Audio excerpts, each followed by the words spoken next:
اسمعوا إذاعة شعار التوحيد أجيه 96.1 FM لانتشار علم الكتاب والسنة على فهم السلف الصالح. ولقد جعلنا في السماء بروجا وزيناها للناظرين وحفظناها من كل شيطان رجيم إلا من استرق السمع فأتبعه شهاب مبين.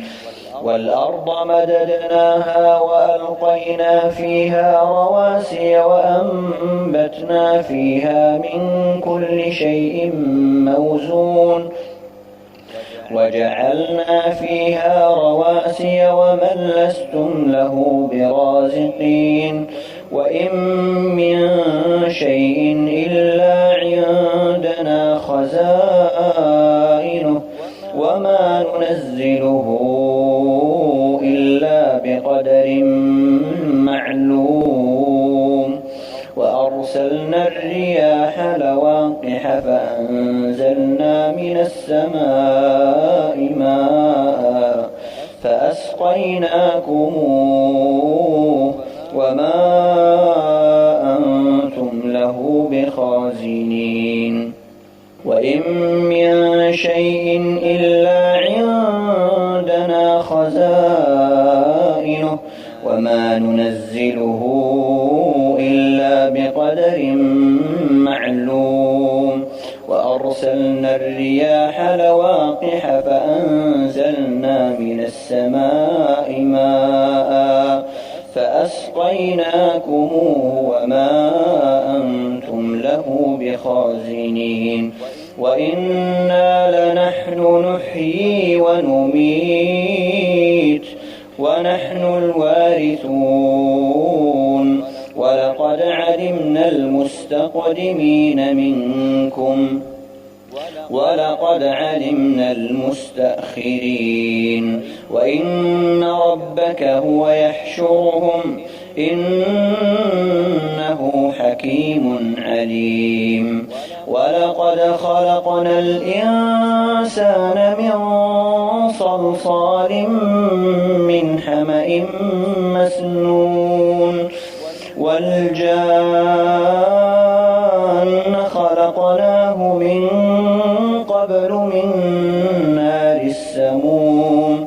وإذ قال ربك للملائكة إني خالق بشرا من صلصال من حمأ مسنون فإذا سويته ونفخت فيه من روحي فقعوا له ساجدين. فسجد الملائكة كلهم أجمعون إلا إبليس أبى أن يكون مع الساجدين.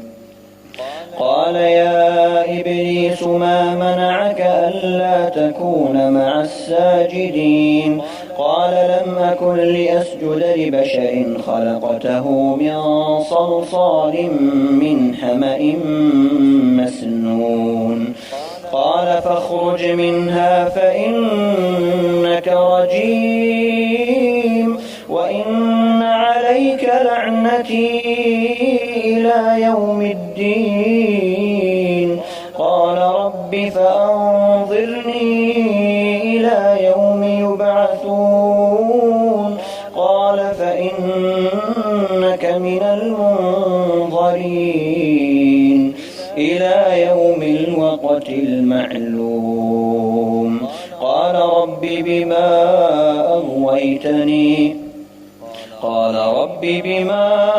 أغويتني لأزينن لهم في الأرض ولأغوينهم أجمعين إلا عبادك منهم المخلصين. قال هذا صراط علي مستقيم إن عبادي ليس لك عليهم سلطان إلا من اتبعك من الغاوين وإن جهنم لموعدهم أجمعين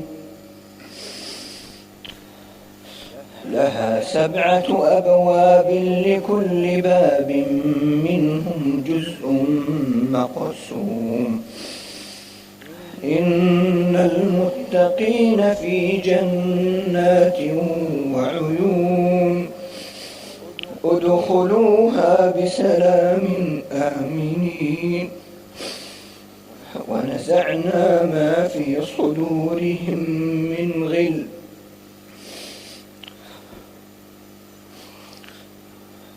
ادخلوها بسلام آمنين ونزعنا ما في صدورهم من غل إخوانا على سرر متقابلين